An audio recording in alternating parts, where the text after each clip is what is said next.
Oi, aqui é o professor Fernando e o vídeo de hoje é sobre capitanias hereditárias.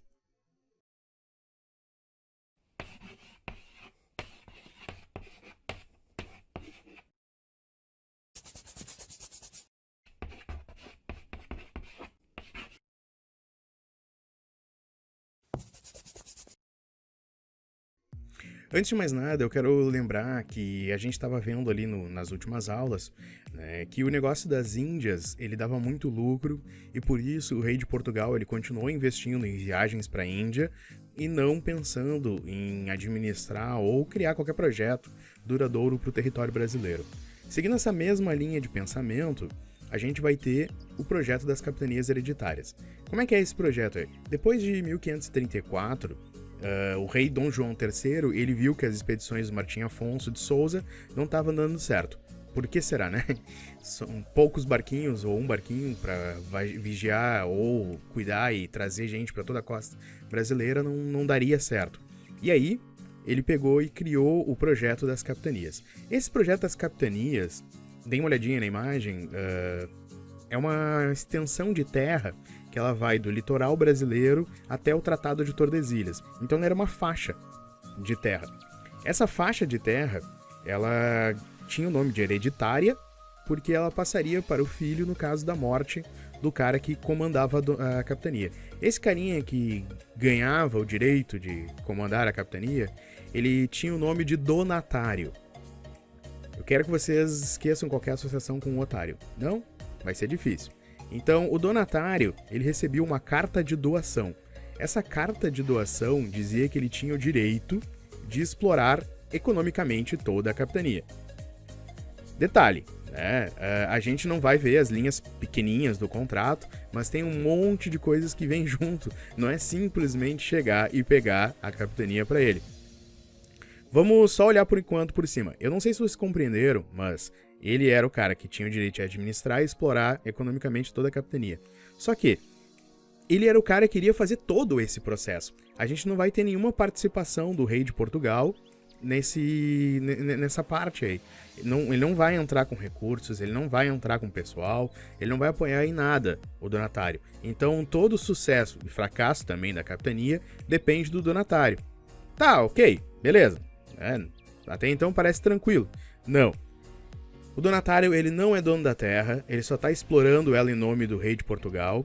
Ele pode até ter bastante poder aqui, por exemplo.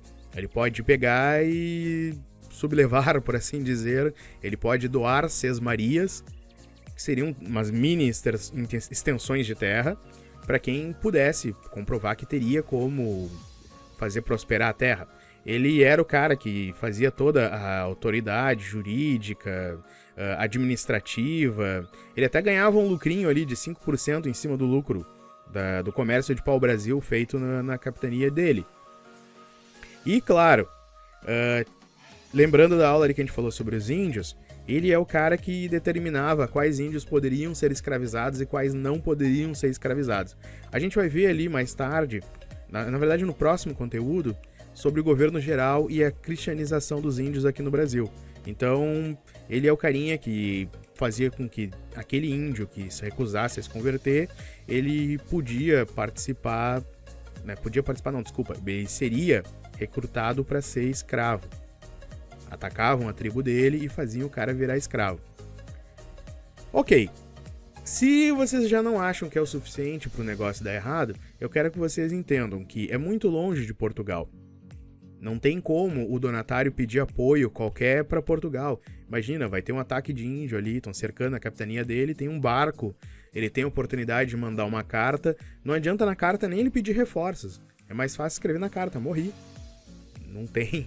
É muito longe até mesmo das outras capitanias. Da mesma forma, a gente está falando de índio, é isso mesmo, gente. Quem é o dono da terra? É o índio.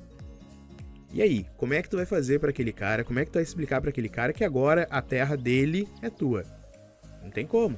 Então eram constantes os ataques indígenas.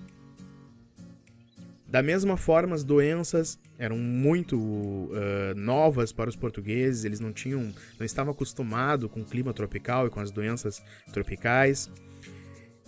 E sem apoio do rei, que nem a gente já está há um tempo frisando esse papo aí, não tem como dar certo. Então, moral da história, esse projeto ele tinha tudo para dar errado. E deu errado. Imagina a cara do rei, né? Oh meu Deus, por que será que deu errado? Por que será? Hein? Certo? Tá, mas aí vocês vão ficar discutindo. Então não serviu pra nada esse negócio? Serviu. A experiência das capitanias hereditárias, elas mostraram que teve duas capitanias, né, que vão ter prosperado. Uma era em Pernambuco, pelo Duarte Coelho, e outra em São Vicente, né, pelo Martim Afonso de Souza. As duas capitanias que mais prosperaram, a de Pernambuco, ela introduziu o cultivo da cana-de-açúcar em solo brasileiro. Vocês vão ouvir muito falar da cana-de-açúcar de agora em diante. E a de São Vicente, ela vai ser utilizada o tráfico de indígenas, neste momento, que realizavam trabalho escravo naquela terra. E aí, senhoras e senhores, se vocês conseguirem prestar atenção, a gente tem a receita para todo o sucesso econômico e, de certa forma, político durante o Brasil colônia. Plantação de cana-de-açúcar com mão de obra escrava. Isso mesmo. Por que eu tô batendo nessa tecla bastante? Olha só, a gente vai ter, a partir de agora, vários conteúdos que vão remeter a isso. A plantação de cana-de-açúcar com mão de obra escrava. Era tão forte o negócio da escravidão aqui no Brasil e da plantação de cana-de-açúcar que a gente vai ver que toda a economia, toda a política vai girar em torno disso. Se vocês forem parar para ver quais são as regiões mais prósperas do Brasil, são as regiões que dá para plantar cana. Da mesma maneira, as regiões onde não tem como plantar cana vão ser regiões que vão ser esquecidas no cenário político e econômico do Brasil, até que tenha alguma coisa que faça elas serem introduzidas nesse cenário. Por exemplo, dando spoiler de outros conteúdos, vocês vão ver ali a época que os bandeirantes saíam de São Paulo para roubar coisas de outros lugares do Brasil. Por que eles faziam isso? Porque não era um lugar propício à cana-de-açúcar. São Paulo só vai entrar no cenário político-econômico brasileiro mesmo lá na República, quando tiver o café. Aí sim nós vamos ter um produto agrícola de valor no mercado mundial e aí o Brasil vai reconhecer o poder de São Paulo. Até lá, a gente vai ter quais vão ser os lugares onde vai ter o dinheiro mesmo rolando. Salvador, né, o Nordeste em si, a gente vai ter depois o Rio de Janeiro. Então, são regiões de cana, certo? Da mesma maneira, a gente vai ter a mão de obra escrava. No início, a mão de obra escrava era indígena, depois a gente vai ter a mão de obra escrava africana. Então, ali, a gente vai começar, né, a introdução dos africanos em solo brasileiro e... Olha que sacanagem, né? É uma filha da putagem dos portugueses, na real. Eles vão na África, eles roubam os escravos, eles vendem aqui pro Brasil, e quem fica com o lucro dessa venda são os portugueses. Ou seja, eles criam o problema, eles criam a necessidade pra gente comprar, eles fornecem a solução pra necessidade, e eles ficam com o lucro do tráfico de escravos. Né? Note, o tráfico de escravos era aqui na colônia para gerar dinheiro para Portugal. Lá não tinha tráfico de escravos. Né? Ou seja, na verdade, a gente pegava e avacalhava com todas as nossas estruturas sociais para que o capitalismo funcionasse direito lá em Portugal, não aqui no Brasil. Então, acho que vocês já conseguiram compreender que quem vão ser os caras que vão estar por trás da política, né? Seja os caras que vão estar administrando as câmaras municipais, vão ser os caras que trabalham com plantação de cana-de-açúcar com mão de obra escrava. Se a gente quiser descobrir quem são os caras que fazem as leis em território brasileiro, vão ser os caras que trabalham com plantação de cana-de-açúcar com mão de obra escrava. Se a gente quiser descobrir quem são os caras que são respeitados em território brasileiro, são os caras da plantação de cana-de-açúcar com mão de obra escrava. Se vocês quiserem entender quem são os caras que vão ser os mais invejados no território brasileiro, plantação de cana-de-açúcar com mão de obra escrava, plantação de cana-de-açúcar com mão de obra escrava, plantação de cana-de-açúcar com mão de obra escrava, plantação de cana-de-açúcar com mão de obra escrava, plantação de cana-de-açúcar com mão de obra escrava. De verdade, eu quero que vocês tenham um pesadelo, vocês acordem suados no meio da noite gritando plantação de cana-de-açúcar com mão de obra escrava.